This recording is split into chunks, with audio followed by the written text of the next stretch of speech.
जब कोई औरत जेल के दरवाजे के भीतर कदम रखती है तो सोचती है कि शायद अब कानून उसे सुधरने का एक और मौका देगा। लेकिन अगर वही जेल एक ऐसा नरक बन जाए जहां रात का मतलब हो अपनी इज्जत को सांसों में बचाकर निकल जाना, तो फिर मेरे पास एक चिट्ठी आई थी। नाम नहीं था, तारीख नहीं थी, बस लिखा था, मैं अंदर मर चुकी हूं, लेकिन अगर आप आईं तो बाकी बच सकती हैं। मैंने वर्दी उतार दी, नाम बदल दिया और एक झूठे केस में फंसकर उसी जेल में दाखिल हो गई जहां औरतों के कपड़े से पहले उनकी आवाजें उतारी जाती थीं। हर रात एक कैदी उठाई जाती थी और उसे बुलाया जाता था ऑफिस में, ना जाने किस बहाने, कभी मेडिकल, कभी पेशी। और अगर उसने मुंह खोला तो अगली पेशी ही नहीं आती थी। मैं वहां अफसर बनकर नहीं गई थी, मैं वहां इंसान बनकर गई थी, ताकि उन औरतों की चुप्पियों को सुना जा सके जिनकी चीखें कभी रिपोर्ट में नहीं लिखी जाती। मैं आईपीएस अफसर आयरा माथुर हूं, और ये उन सलाखों के पीछे की वो सच्चाई है जिसे जानने के लिए मुझे खुद कैदी बनना पड़ा। दोपहर की वह घड़ी थी जब सरकारी दफ्तरों में चाय के कप ज्यादा चलते हैं और फैसले कम। लेकिन उस दिन राज्य महिला निगरानी प्रकोष्ठ में कुछ ऐसा हुआ जिसने आयरा माथुर को चुप बैठने नहीं दिया। एक पुरानी फाइल के नीचे दबी पीले रंग की चिट्ठी, जिसकी काली स्याही किसी के डरे हुए हाथों से निकली लगती थी। लिफाफे पर न कोई नाम, न कोई तारीख, अंदर सिर्फ एक पंक्ति, मैं अंदर मर चुकी हूं, लेकिन अगर आप आईं तो बाकी बच सकती हैं। बस यही। मगर उस एक पंक्ति में जितना डर, जितना दर्द और जितनी गुहार छुपी थी, वो किसी गवाही से कम नहीं थी। आयरा ने चिट्ठी को धीरे से पढ़ा और कुर्सी की पीठ से टिककर आंखें बंद कर लीं। कुछ यादें आंखों के सामने तैरने लगीं। 2 महीने पहले एक केस आया था जिसमें एक महिला कैदी ने आरोप लगाया था कि जेल में अफसर कैदियों के साथ शोषण करते हैं। लेकिन सबूत के अभाव में केस ठंडे बस्ते में चला गया। सब भूल चुके थे, लेकिन अब वही चीख, वही हताशा फिर किसी कोने से बाहर आ रही थी। वो चिट्ठी नहीं, एक पिन थी जो वर्दी के भीतर दबे इंसान के दिल में चुभ गई थी।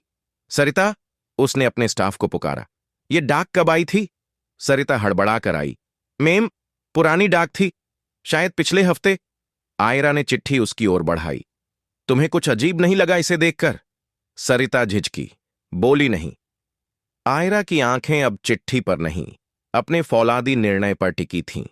उसने फौरन एक मीटिंग बुलाई, सिर्फ अपनी कोर टीम के साथ। विनीत, समीक्षा और सतीश तीनों कमरे में पहुंचे तो आयरा पहले से मेज के पास खड़ी थी। उसने कोई भूमिका नहीं बांधी, सीधे चिट्ठी उनकी तरफ बढ़ाई। विनीत ने पढ़ते ही कहा, मैम, बिना नाम, बिना लोकेशन, ये तो सीरियस है लेकिन काम मुश्किल होगा। सतीश बोला, पर भाषा से लग रहा है कि ये चिट्ठी दिल्ली सेंट्रल वुमेन जेल से आई है। समीक्षा ने धीरे से कहा, ये वही टोन है जो उस पुराने बंद पड़े केस में थी। आयरा ने एक लंबी सांस ली। उसकी आंखों में वो संकल्प साफ झलक रहा था जिसे कोई अधिकारी सिर्फ ड्यूटी के लिए नहीं, जमीर के लिए करता है। इस बार हम इस केस को किसी कोर्ट के नोटिस या अखबार की हेडलाइन नहीं बनने देंगे। इस बार मैं खुद जाऊंगी उस जेल के अंदर। तीनों ने एक साथ सिर उठाया। अंदर? मतलब आप? सतीश आगे आया। मैम, आप अगर कैदी बनकर अंदर जाएंगी तो हमें पूरा कवर बनाना होगा। नकली केस, नकली रिकॉर्ड, मेडिकल रिपोर्ट, सब कुछ पुख्ता होना चाहिए। नाम तय करो, आयरा ने कहा। गौरी वर्मा, उम्र 36, पेशा ट्यूशन टीचर, केस सास को धक्का देकर घायल करने का आरोप, सेक्शन 4, 98A और 325। समीक्षा ने तुरंत पूरी स्क्रिप्ट बुन दी। गवाह फर्जी, एफआईआर सतीश करवाएगा और मेडिकल रिपोर्ट एसीपी रघुवीर तैयार करवा देंगे। सब कुछ तय हो गया। झूठा केस, फर्जी मेडिकल और एक नई पहचान। 2 दिन में केस फाइल तैयार हो गई। अदालत में पेशी की तारीख तय हुई, शुक्रवार। आयरा को अब कोर्ट में बतौर गौरी वर्मा ले जाया जाना था। कोर्ट में जब जज ने उसकी तरफ देखा तो उसे पहली बार महसूस हुआ कि ये कोई नाटक नहीं, एक सच्चे समर्पण की पहली सीढ़ी है। जज ने केस फाइल पलटी, सामने खड़ी औरत को ऊपर से नीचे देखा। साधारण वेशभूषा, घबराया हुआ चेहरा और पीछे 2 पुलिस वाले। सब कुछ इतना असली था कि खुद आयरा को यकीन करने में वक्त लगा। फिर जज ने एक वाक्य बोला, 14 दिन की न्यायिक हिरासत। उसके दिल की धड़कन रुक गई। ये वही पल था जिसका महीनों से इंतजार था, और अब वो शुरू हो चुका था। जेल की गाड़ी में बैठते समय उसकी कलाई में डली हथकड़ी किसी साजिश की जंजीर नहीं, बल्कि न्याय की पहली चाबी बन चुकी थी। गाड़ी के भीतर का अंधेरा, रास्ते का झटका और बाहर से आती गाड़ियों के हॉर्न उसे भीतर ही भीतर एक नए संसार में ले जा रहे थे। उस जेल के गेट के पार, जहां न इंसाफ मिलता है, न आवाज सुनी जाती है, सिर्फ चुप्पी रहती है और सड़ी हुई व्यवस्था की सड़ांध। लोहे के दरवाजे खुले और पहली बार उसने वो जगह देखी जहां कानून किताबों से नहीं, आंखों की भाषा से चलता है। जेल के भीतर कदम रखते ही उसने महसूस किया, अब मैं अकेली हूं। अब कोई सुरक्षा नहीं, कोई ओहदा नहीं, सिर्फ मैं हूं। और मेरे सामने खड़ा है एक ऐसा सिस्टम जो देखने में दीवार है, लेकिन भीतर से दलदल है। वो जानती थी, अब हर कदम तौल कर रखना होगा, हर शब्द सोचकर बोलना होगा और हर नजर को पहचानना होगा। वो कोई साधारण औरत नहीं थी, लेकिन अब उसे साधारण बनकर इस असाधारण साजिश का चेहरा बेनकाब करना था। लोहे का भारी फाटक जिस पल बंद हुआ, भीतर की हवा में जैसे किसी सड़ी हुई चुप्पी की तेज सिसकियां घुल गईं। जेल के उस पहले कदम पर आयरा, यानी अब गौरी वर्मा को सबसे पहले जिस चीज ने छुआ, वो बदबू थी। ऐसा नहीं कि वो बदबू सिर्फ गले हुए नालों की थी या गंदी गंदगी की। वो बदबू थी उस व्यवस्था की जो मर चुकी इंसानियत को अपने भीतर दबाए बैठी थी। वो बदबू थी इस बात की कि यहां किसी की इज्जत, पीड़ा या नाम मायने नहीं रखता। मायने रखता है सिर्फ यह कि तुम कितनी चुप रह सकती हो। गौरी वर्मा, चलो, एक महिला वार्डन ने फाइल पर उसकी ओर देखे बिना कहा। जैसे ही वो अंदर दाखिल हुई, चारों तरफ दीवारें नहीं, निगाहें थीं। हर कोना जैसे ताक रहा था, नई कौन आई है, क्यों आई है, कितने दिन की है, और सबसे अहम, कितनी जल्दी टूटेगी। बैरक 6 का दरवाजा खोला गया। टूटी हुई चारपाई, दीवार से टपकता पानी, टीन की अलमारी के पास पड़ी बाल्टी और दीवारों पर चिपकी नम सीलन। ये सब कुछ वैसा ही था जैसा उसने रिपोर्टों में पढ़ा था, लेकिन अनुभव में वो सब कहीं ज्यादा भयावह था। उसके कदम जैसे जैसे बैरक में भीतर बढ़ते गए, वैसे वैसे खामोश आंखों का दायरा उस पर सिकुड़ता गया। कोई औरत कुछ नहीं बोली, लेकिन उनकी आंखों में एक पुराना डर था और एक नई निराशा। जैसे वो सब कह रही हों, अब ये भी आएगी, फिर टूटेगी और फिर हमारी ही तरह एक कड़ी बन जाएगी। उसने एक कोना पकड़ लिया, सबसे गीला, सबसे अंधेरा और सबसे अकेला। वहां बैठते ही उसके कंधों पर जैसे पूरी जेल का बोझ आकर गिर गया हो। साड़ी के पल्लू में छिपा रिकॉर्डिंग डिवाइस उसकी सुरक्षा नहीं, उसकी उम्मीद थी। उसने उसे कसकर चूड़ी के नीचे छिपा लिया, उसका सबसे बड़ा हथियार, सबसे छुपा हुआ गवाह। शाम के वक्त खाना बंटा। स्टील की थालियों में उबला चावल और अधपकी दाल। थाली उसकी ओर फेंकी गई, जैसे कोई गाली दी गई हो। आयरा ने थाली उठाई और चुपचाप बैठकर खाने का अभिनय करने लगी। आसपास की औरतें धीरे धीरे निगाहें फेर रही थीं। कोई खुलकर बात नहीं करता था, सिर्फ एक दूसरे को ताकते हुए धीरे धीरे खिसकते थे, जैसे अपने घाव दिखाने से डरते हों। रात के करीब 9 बजे, जब सारी जेल अंधेरे में घुलने लगी, तभी वार्डन फिर आई। गौरी वर्मा, उसकी आवाज सपाट थी, चेहरे पर थकावट नहीं, सिर्फ एक रट। हां, आयरा ने धीमे से कहा। चल, डिप्टी जेलर ने बुलाया है। उसके पैरों की चाल धीमी थी, लेकिन दिमाग तेज। उसने उसी पल चूड़ी के नीचे लगे बटन को दबाया। रिकॉर्डिंग शुरू हो चुकी थी। डिप्टी जेलर यशवर्धन चौबे का कमरा उसी जेल के पीछे का वह कमरा था जहां रोशनी सिर्फ एक टेबल लैंप से आती थी और बाकी सब पर परछाइयां डोलती थीं। कमरे में दाखिल होते ही आयरा की नजर सामने बैठे उस शख्स पर गई, यशवर्धन। सूती शर्ट, बारीक मूंछें और घड़ी की टिक टिक के बीच उसकी आंखों में एक अजीब ठंडक थी। उसने बिना सिर उठाए कहा, गौरी वर्मा, पहली बार हो? जी। डर लग रहा है? उसने जैसे मुस्कुराने की कोशिश की, लेकिन उसमें कोई करुणा नहीं थी, सिर्फ शिकारी की आदत थी। हां, थोड़ा। यहां डर से निपटने के 2 तरीके हैं, उसने धीरे से कहा। एक, बेल का इंतजार करो, और दूसरा, थोड़ा सहयोग करो। यहां सब चलता है, बस समझदारी से। उसकी आवाज में चीख नहीं थी, सिर्फ तमीज से लिपटी धौंस थी। वो जानता था उसे कैसे बोलना है कि सामने वाला डरे भी और उसकी बात को बयान भी न कह पाए। आयरा ने अपनी आंखें नीचे कर लीं, जैसे कोई सीधी सादी औरत डरी हुई हो। मैं कुछ समझ नहीं पा रही। समझा दूंगा, सबको समझाता हूं। तुम पढ़ी लिखी लगती हो, तुम्हें ज्यादा दिक्कत नहीं होगी। एक छोटा सा पॉज, फिर वो झुका, उसके करीब आया। सुनो, चैन चाहिए तो चैन देना पड़ता है। ये कहते हुए उसने उसकी आंखों में झांकने की कोशिश की, लेकिन आयरा ने सिर झुका लिया। डर दिखाने का अभिनय उसके लिए मुश्किल नहीं था। असल में उस कमरे की हवा ही इतनी भारी थी कि खुद को संभालना कठिन हो गया था। तुम्हारी पेशी शुरू होगी। पेशी मतलब सेवा। सुबह शाम बुलावा आएगा। खाना वाना, मेडिकल, पेशी, सब उसी हिसाब से होगा। समझ गई? जी। उसने धीरे से सिर हिलाया। जाओ, और हां, किसी से कुछ मत कहना। यहां दीवारें भी सुनती हैं और बोलती भी हैं। कमरे से बाहर निकलते ही उसने गहरी सांस ली। वो सांस किसी दबे हुए तूफान जैसी थी। अंदर रिकॉर्डिंग डिवाइस चल रहा था, लेकिन उसके मन में चल रहा था एक अलग ही चक्रवात। वो जानती थी कि अभी तो शुरुआत है। असल जंग तो तब शुरू होगी जब वो न केवल सुनेगी, बल्कि उन आवाजों को जोड़कर तस्वीर बनाएगी। बैरक में लौटते ही सबकी निगाहें उस पर थीं। अब वो नई नहीं थी, अब वो पहली पेशी वाली थी। कुछ औरतों ने नजरें फेर लीं, कुछ ने दबी जुबान में कुछ कहा, और एक ने बस इतना कहा, जल्दी मान लेना, नहीं तो मुश्किल होगी। आयरा चुप रही, लेट गई। उसकी आंखें खुली थीं, लेकिन सांस गहरी। उसके कान अब चारों ओर की आवाजें पकड़ रहे थे। हल्की सी भनभनाहटें, चुपचाप की गई बातें और कुछ दबे हुए आहटें। धीरे धीरे वो समझने लगी थी, डर यहां गालियों में नहीं, चुप्पियों में बसता है। रात गुजर गई। सुबह होते ही सूरज की रोशनी नहीं, बल्कि गार्ड की सीटी से नींद खुली। थाली से थाली टकराने की आवाज, पानी की बाल्टी गिरने का शोर और एक दूसरे से टकराते शरीरों की बेचैनी, ये सब एक अजीब सी लय में चल रहा था, जो जेल की सुबह का हिस्सा बन चुकी थी। आयरा यानी गौरी अब इन आवाजों को सिर्फ नहीं सुन रही थी, अब वो उनमें अर्थ ढूंढ रही थी। हर ध्वनि में छुपा हुआ डर, हर हरकत में छुपी हुई साजिश।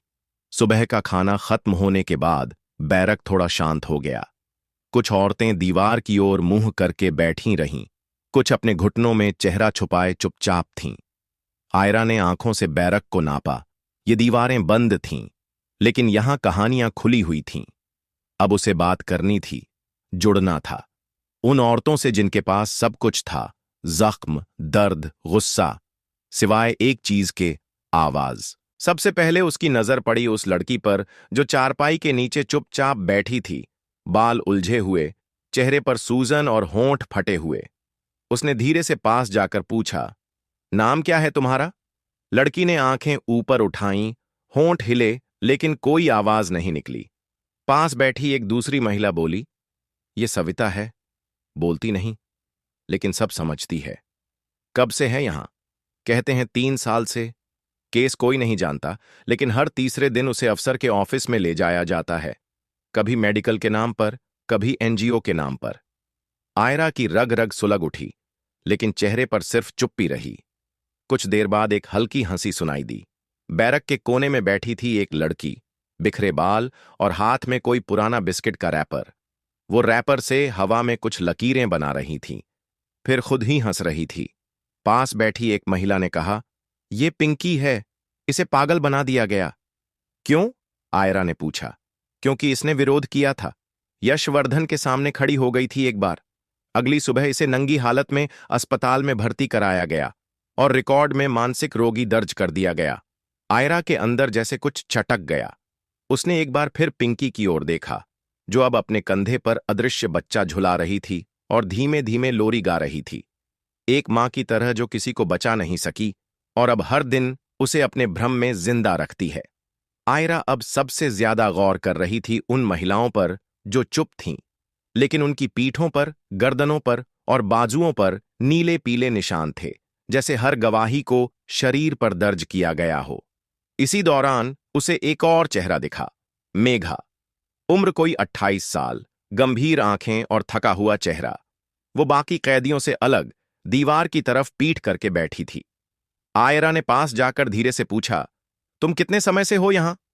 4 साल। क्या केस है तुम्हारा? एफआईआर में नाम है, केस में वकील नहीं, और सुनवाई की तारीख कभी आती ही नहीं। फिर एक कड़वा हंसी भरा वाक्य जो उसके गले में अटका हुआ था बाहर निकला। यहां गुनाह वो नहीं होता जो तुमने किया हो, गुनाह ये होता है कि तुमने रिश्वत नहीं दी। आयरा को अब यकीन होने लगा था कि ये सिर्फ अफसरों की साजिश नहीं, ये एक जाल है जिसमें डॉक्टर, एनजीओ, पुलिस और नेता सब मिले हुए हैं। उसने इस नेटवर्क की नजाकत को समझना शुरू किया। औरतें सिर्फ यौन शोषण का शिकार नहीं थीं, उन्हें मानसिक रूप से तोड़ा गया था, अदालत से दूर किया गया था, पहचान मिटा दी गई थी। इसी बीच एक और चर्चा हुई, एक पुरानी डायरी की। मेघा ने दबे स्वर में बताया, कभी एक सब इंस्पेक्टर हुआ करता था, हाशिम अली। बहुत सी बातें जानता था। रिटायर होने से पहले उसने सब कुछ एक डायरी में लिखा था, लेकिन वो डायरी कभी वापस नहीं मिली। कहते हैं जेल के ऑफिस की अलमारी में बंद है। तुमने देखी है? नहीं, लेकिन बबीता दीदी को शायद पता हो। वो कभी कभी ऑफिस में जाती हैं, ट्रे लेकर चाय देने, खाना देने। अब आयरा को दिशा मिल रही थी। सच्चाई सिर्फ चेहरों पर नहीं थी, सबूतों में थी, और वो सबूत उस डायरी में छुपे हो सकते थे। उस रात जब सब सो रहे थे, आयरा अपने कोने में जागती रही। अंधेरे में एक धीमा संकल्प उसके भीतर गूंज रहा था। अब वो सिर्फ कहानियां नहीं सुनेगी, वो उन कहानियों को सबूत में बदल कर बाहर ले जाएगी। लेकिन तब तक उसे इस बैरक का हिस्सा बनना होगा। उन महिलाओं की तरह रहना होगा जिनकी पीड़ा को दुनिया सुधार की प्रक्रिया कहती है। अब जब चेहरे अपनी कहानियां खोलने लगे थे और आंखें विश्वास के धागे से जुड़ने लगी थीं, तब आयरा यानी गौरी वर्मा को पहली बार ऐसा महसूस हुआ कि वो उस परत तक पहुंच रही है जहां से सड़ांध शुरू होती है। लेकिन जानती थी कि इन दर्दीली कहानियों को अदालत में सिर्फ भावनाओं से नहीं ले जाया जा सकता, सबूत चाहिए। और वो सबूत शायद उसी अलमारी में बंद था जिसके बारे में मेघा और सविता ने धीरे धीरे फुसफुसाकर बताया था। उस अलमारी तक पहुंचने का रास्ता आसान नहीं था। जेल का ऑफिस, जहां सिर्फ अफसर और कुछ भरोसेमंद स्टाफ ही जा सकते थे। कैदियों को वहां तक ले जाना भी एक नियम के विरुद्ध होता था। लेकिन एक संभावना थी, खाना देने वाली महिला स्टाफ जो कभी कभी ट्रे लेकर उस कमरे में जाती थीं। उन्हीं में से एक नाम था बबीता। बबीता लगभग 45 साल की, खामोश और बिना किसी से ज्यादा बातचीत करने वाली महिला। आयरा ने कई बार देखा था कि कैसे वह चुपचाप आकर अपना काम करती है, न ज्यादा देखती है, न कुछ पूछती है। लेकिन उसकी चाल में एक संतुलन था, जैसे वह जानती हो कि कब, कहां, क्या देखना है और कितना बोलना है। एक सुबह जब बबीता थालियां समेट रही थी, आयरा ने धीरे से पास जाकर पूछा, दीदी, आप बहुत दिन से यहां हो? बबीता ने चौंक कर देखा, फिर हल्के से मुस्कुराई। 12 साल हो गए। अब तो ये दीवारें भी पहचानती हैं। आप तो ऑफिस में भी जाती हैं ना? कभी उस अलमारी के पास गई? बबीता ने हाथ का कपड़ा झाड़ते हुए एक पल को उसे घूरा, जैसे कुछ जांच रही हो। फिर बोली, तू क्यों पूछ रही है? बस ऐसे ही। किसी ने बताया था कि वहां कोई पुरानी डायरी रखी है, किसी का नाम लिखा है उसमें। बबीता ने कुछ नहीं कहा, बस अपनी बाल्टी उठाकर चल दी। लेकिन जाते जाते उसने धीरे से इतना कहा, तेरा नाम गौरी है ना? याद रख, यहां सवाल करने से पहले सोचना चाहिए कि जवाब मिलेगा भी या नहीं। अगले 2 दिन बबीता से बातचीत नहीं हुई। लेकिन तीसरे दिन जब उसने खाना बांटा तो आयरा के पास आकर धीरे से बोली, कल सुबह मैं ऑफिस में जाऊंगी ट्रे लेकर। अगर चाहो तो एक ट्रे तुम भी ले जाना, लेकिन ज्यादा देर मत रुकना। वो रात बहुत भारी थी। आयरा को ठीक से नींद नहीं आई। उसने अपने डिवाइस की बैटरी चेक की, जेब में पेन कैमरा रखा और खुद को मानसिक रूप से तैयार किया कि अब जो कदम उठेगा वो या तो उसे सबूत देगा या सब कुछ खत्म कर देगा। सुबह होते ही जब बबीता ने ट्रे में खाना रखा और चुपचाप उसकी ओर इशारा किया तो आयरा ने उसे उठा लिया। उसके हाथ थोड़े कांप रहे थे, लेकिन चाल में कोई झिझक नहीं थी। दोनों जब जेल के उस गलियारे से गुजरीं तो हर कदम जैसे किसी नई अनहोनी की ओर जा रहा था। ऑफिस का कमरा खुला। अंदर कोई नहीं था। यशवर्धन शायद बाहर मीटिंग में था। मेज पर कुछ फाइलें फैली थीं, पंखा घूम रहा था और पीछे दीवार के पास वही अलमारी खड़ी थी जिस पर जंग लगा था और जिसके हैंडल पर एक ताला झूल रहा था। बबीता ने दरवाजा आधा बंद किया, फिर बिना कुछ कहे दीवार की ओर पीठ कर ली, जैसे कहना चाह रही हो कि उसके पास देखना नहीं है। आयरा ने ट्रे रखी और जल्दी से अलमारी की ओर बढ़ी। ताले को खींचा, खुला हुआ था। शायद ये अक्सर खुला ही रहता हो। अंदर कई पुरानी फाइलें थीं, एक मोटा रजिस्टर, कुछ लेटरहेड और पीछे दबा हुआ एक पुराना नीला कवर। उसने वही निकाला, वही डायरी। उसके हाथ जैसे जम गए। डायरी के पहले पन्ने पर लिखा था, हाशिम अली, सब इंस्पेक्टर, सेवानिवृत्त। डायरी की हालत खराब थी, लेकिन पन्ने सही थे। उसने जल्दी जल्दी पलट कर देखा। हर पेज पर तारीख, समय, कैदी का नाम और सामने एक अफसर का नाम लिखा था। कहीं कहीं छोटे कोड वर्ड्स, एनजीओ, 3 माल निकली, वापस नहीं आई, मीटिंग डे, 2 कैदी ट्रांसफर फर्जी, कमरे नम, 2 रात 11 बजे। और सबसे खौफनाक, कई नामों के आगे लॉटरी नहीं लिखा हुआ था। उसने पेन कैमरा ऑन किया और तेजी से हर पेज की फोटो लेने लगी। सांस तेज हो रही थी, लेकिन हाथ स्थिर थे। तभी पीछे से एक आवाज आई, कौन है वहां? उसका कलेजा कांप गया। दरवाजे की परछाई में किसी के जूतों की आवाज थी। बबीता फौरन ट्रे लेकर बाहर निकली और आयरा ने डायरी को उसी हालत में वापस अलमारी में रखा, दरवाजा बंद किया और जल्दी से ट्रे उठाकर बाहर आ गई। बाहर आते ही एक महिला गार्ड सामने खड़ी थी। कहाँ थी तू? आयरा ने नजरें झुकाईं। बबीता दीदी ने भेजा था, ट्रे देने। गार्ड ने संदेह से देखा, लेकिन कुछ बोली नहीं, बस सिर हिलाया और चली गई। वो पल, वो कुछ मिनट, आयरा के पूरे मिशन का सबसे बड़ा दांव था। एक तरफ खतरा था, दूसरी तरफ सच। उसने अपनी चारपाई पर लौटते ही कपड़े बदलते हुए डिवाइस को जेब में छिपाया और पेन कैमरा वापस साड़ी की तह में डाल दिया। उस रात पहली बार उसे लगा, अब वो सिर्फ अंदर नहीं है, अब उसके पास कुछ है जो बाहर ले जाया जा सकता है। लेकिन अब जो भी करेगी, बहुत सोच समझकर करना होगा, क्योंकि अब दुश्मन सिर्फ यशवर्धन नहीं था। अब सिस्टम को भी भनक लग सकती थी कि कोई अंदर से जाल काटने की कोशिश कर रहा है। जब सविता की जली पीठ, पिंकी की खोई हुई आंखें और मेघा के मौन में छुपा गुस्सा उसके दिल में उतर रहा था, तब अब आयरा की नजरें सिर्फ दर्द नहीं देख रही थीं। अब वो सबूत और संबंधों की कड़ियां जोड़ रही थीं। डायरी की तस्वीरें अब उसके पास थीं, लेकिन उन पन्नों की स्याही में जो नाम छपे थे, वो सिर्फ जेल के भीतर के नहीं थे। अब तस्वीर बड़ी थी, बहुत बड़ी। रात को चारपाई पर लेटी आयरा उस डायरी के शब्दों को मन ही मन दोहरा रही थी। निर्मल सेवा ट्रस्ट, महिला जागरूकता शिविर के नाम पर निकासी, लौटने का कोई रिकॉर्ड नहीं। यही लाइन उसकी आंखों के सामने अटक गई थी। एक एनजीओ जो हर महीने एक बार जेल में कार्यक्रम करता था, कुछ कैदियों को बाहर ले जाता था और फिर गायब। सुबह होते ही उसने एक बातचीत की योजना बनाई, उस महिला गार्ड से, जो थोड़ा कम कठोर और कुछ हद तक मानवीय लगती थी। नाम था रेखा।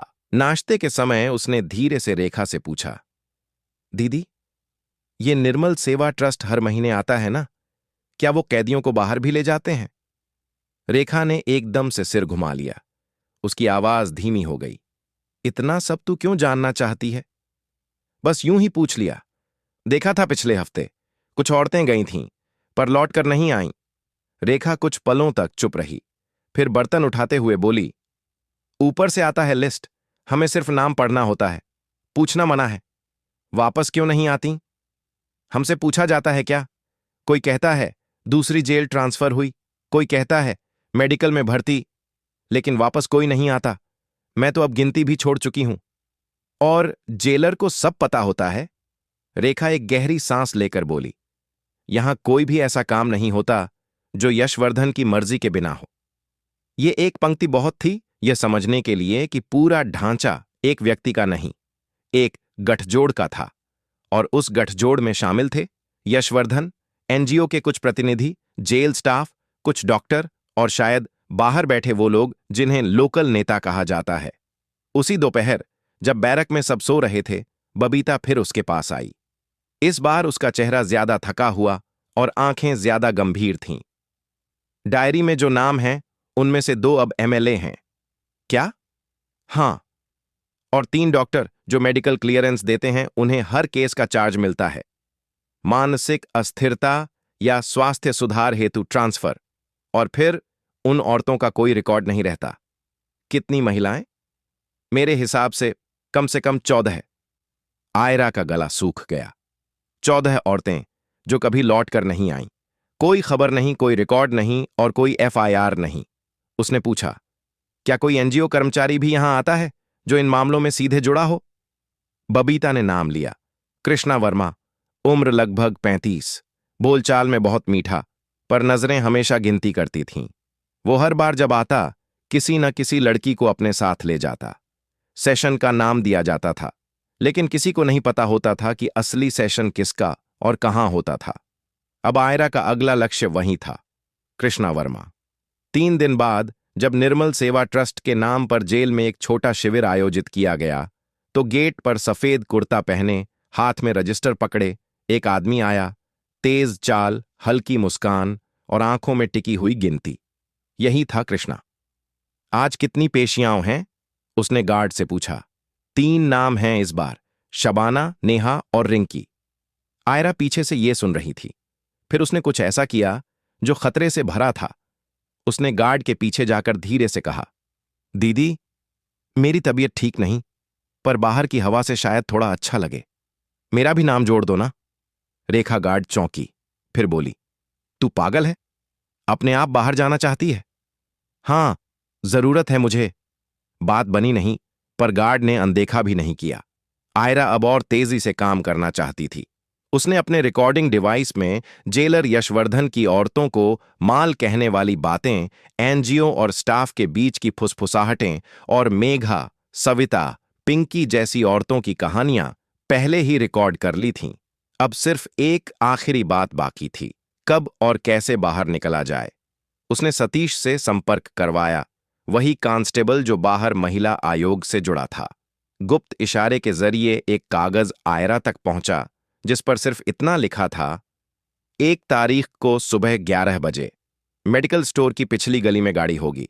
महिला आयोग की अफसर मीना अंदर प्रवेश करेंगी। यह योजना का अंतिम चरण था। अब जो भी करना था उसी दिन करना था, जब जेलर यशवर्धन जेल में नहीं होता। और वो दिन 1 तारीख था, जब हर महीने की स्टाफ मीटिंग में वो बाहर रहता था।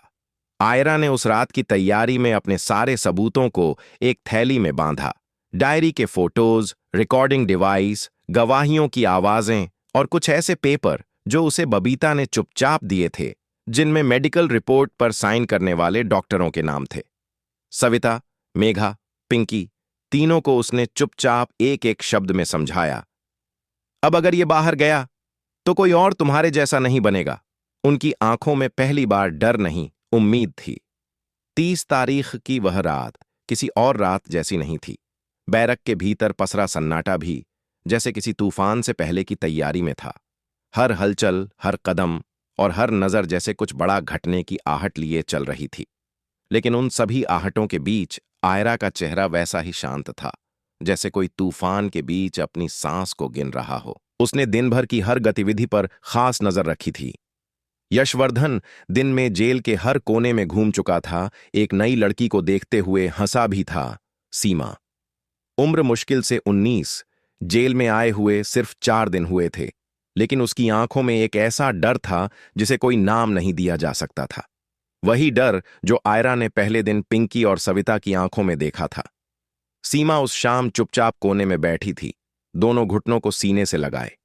आयरा उसके पास गई, धीरे से बोली, तेरा नाम सीमा है ना? सीमा ने धीरे से गर्दन हिलाई। आज तुझे यशवर्धन ने बुलाया? सीमा की आंखें भर आईं, होंठ कांपे, लेकिन आवाज नहीं निकली। तू चाहे तो चुपचाप सब सह सकती है, जैसे बाकी करती आई हैं, पर अगर तू आज मेरा साथ दे दे तो हो सकता है कल कोई और लड़की बच जाए।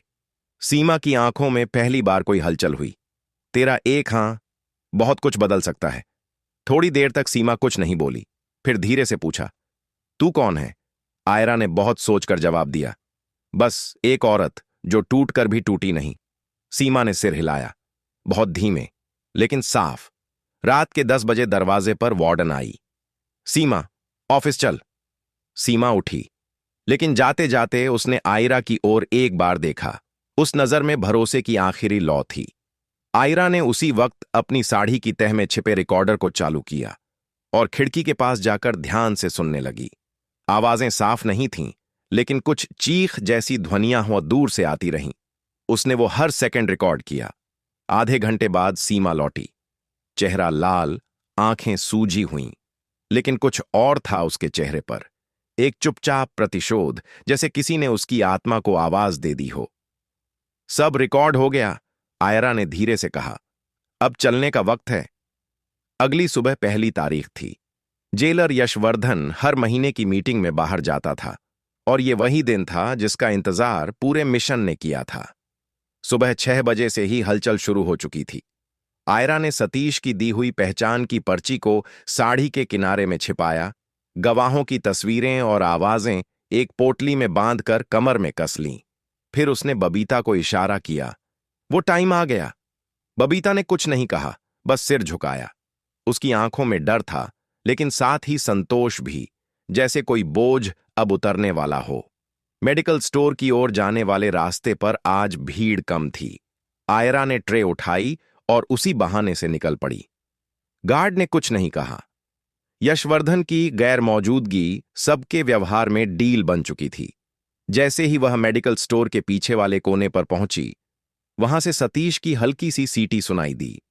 यह वही संकेत था जो तय हुआ था। जेल के मुख्य फाटक पर महिला आयोग की अधिकारी मीना पहले से खड़ी थीं। उनके साथ 2 एनजीओ प्रतिनिधि और एक लोकल पत्रकार भी था। पुलिस का भी एक छोटा दल सिविल ड्रेस में मौजूद था। मीना ने एंट्री मांगी, गार्ड हड़बड़ाया, लेकिन उनके पास कोर्ट का एक विशेष ऑर्डर था, महिला कैदियों की स्थिति पर आकस्मिक निरीक्षण। जैसे ही मीना अंदर आई, आयरा को पीछे वाले गेट से निकाला गया। सतीश ने जल्दी से उसके हाथ में पुलिस की जैकेट डाल दी, ताकि पहचान तुरंत सामने न आए। मीना के पास आते ही उसने अपनी पोटली उनके सामने रख दी और कहा, मैं आईपीएस अधिकारी आयरा माथुर हूं। पिछले 14 दिन से इस जेल में बतौर कैदी रही हूं। ये है सबूत, रिकॉर्डिंग्स, गवाही, डायरी, मेडिकल रिपोर्ट और 4 औरतों की कहानियां जो आज तक सुनी नहीं गईं। मीना सन्न थी। पीछे खड़ा पत्रकार अब तक कैमरा चालू कर चुका था। आप? मेरे पास वक्त नहीं था इंतजार का, इसलिए मैंने वो किया जो कोई और नहीं करता। अंदर जाकर देखा कि औरतें सिर्फ जेल में नहीं, व्यवस्था में भी बंद हैं। मीना ने तुरंत टीम को अलर्ट किया। अंदर तलाशी शुरू हुई। रिकॉर्डिंग्स, दस्तावेज, गवाहियां सब एक एक कर इकट्ठा किए जाने लगे। सविता, पिंकी, मेघा और सीमा चारों को मेडिकल यूनिट में ले जाया गया और उनकी हालत का विशेष परीक्षण किया गया। बबीता, जिसने अब तक सिर्फ चुपचाप काम किया था, सामने आई और बयान दिया। मैंने सब देखा है। हर महीने औरतें गायब होती हैं। मैं चुप थी, लेकिन अब नहीं रहूंगी। सुबह के 10 बजे तक जेल के भीतर एक तूफान उठ चुका था, लेकिन यह तूफान किसी चीख से नहीं, सच्चाई से आया था। जैसे ही दिन चढ़ा और सूरज की किरणें जेल की ऊंची दीवारों से टकराईं, राजधानी की हर न्यूज स्क्रीन पर एक ही लाइन चमक रही थी। महिला आईपीएस ने जेल में रहकर किया अंडरकवर खुलासा, यौन शोषण का नेटवर्क उजागर। न्यूज रूम से लेकर थानों तक, कोर्ट से लेकर मंत्रालयों तक, हर जगह एक ही नाम गूंज रहा था, आईपीएस आयरा माथुर। जेल के बाहर पत्रकारों की भीड़ थी। कैमरों की लाइटें अब वर्दी पर नहीं, उस साहस पर चमक रही थीं जिसने बिना किसी शोर के एक सड़ी हुई व्यवस्था को भीतर से तोड़ दिया था। आयरा माथुर सामने खड़ी थी, चेहरे पर वही सख्ती, लेकिन आंखों में एक ऐसा सुकून जो केवल वे जान सकते हैं जिन्होंने न्याय की तलाश में खुद को दांव पर लगाया हो। उस दिन दोपहर को कोर्ट की एक विशेष सुनवाई बुलाई गई। एक अलग कक्ष, कैमरों से दूर, लेकिन आंखों में गंभीरता और वातावरण में वहन होता हुआ प्रश्न, क्या सचमुच ऐसा हो रहा था? जज के सामने दस्तावेज रखे गए। हाशिम अली की डायरी, रिकॉर्डिंग डिवाइस की ट्रांसक्रिप्ट, जेल स्टाफ की गवाही, मेडिकल रिपोर्ट्स और एनजीओ के नामों से जुड़ी फर्जी गतिविधियों की पूरी लिस्ट। सबसे पहले अदालत में पेश हुई सीमा, थरथराती आवाज, लेकिन आंखों में अब आंसू नहीं, सिर्फ साफ साफ शब्द। उसने मुझे कहा था कि अगर मैंने इनकार किया तो मैं पेशी पर नहीं जाऊंगी, मेरे केस की फाइल गायब कर दी जाएगी, और वो कर भी सकता था। उसके बाद सविता ने अपनी पीठ दिखाई, जले के निशान। फिर पिंकी ने सिर्फ इतना कहा, मैं पागल नहीं हूं। वो 3 शब्द कोर्टरूम की हवा को चीर गए। फिर आयरा खुद उठीं, गवाही देने के लिए, लेकिन अब एक अधिकारी के तौर पर नहीं, एक औरत के तौर पर, एक गवाह के तौर पर, और एक जिम्मेदार इंसान के तौर पर। मैं जानती हूं कि जेल में अपराधी रहते हैं, लेकिन जब व्यवस्था का हर अंग एक औरत की गरिमा को कुचलने में शामिल हो जाए, तो फिर वहां न्याय नहीं, व्यापार होता है, शरीर का, चुप्पियों का और आत्मा का। पूरे कक्ष में सन्नाटा था। कोई कुछ नहीं बोल रहा था, लेकिन सभी कुछ महसूस कर रहे थे। वहीं जेलर यशवर्धन चौबे को उसी वक्त न्यायिक हिरासत में भेजा गया। उस पर आपराधिक साजिश, यौन शोषण, ट्रैफिकिंग और सार्वजनिक पद का दुरुपयोग जैसे गंभीर आरोप लगाए गए।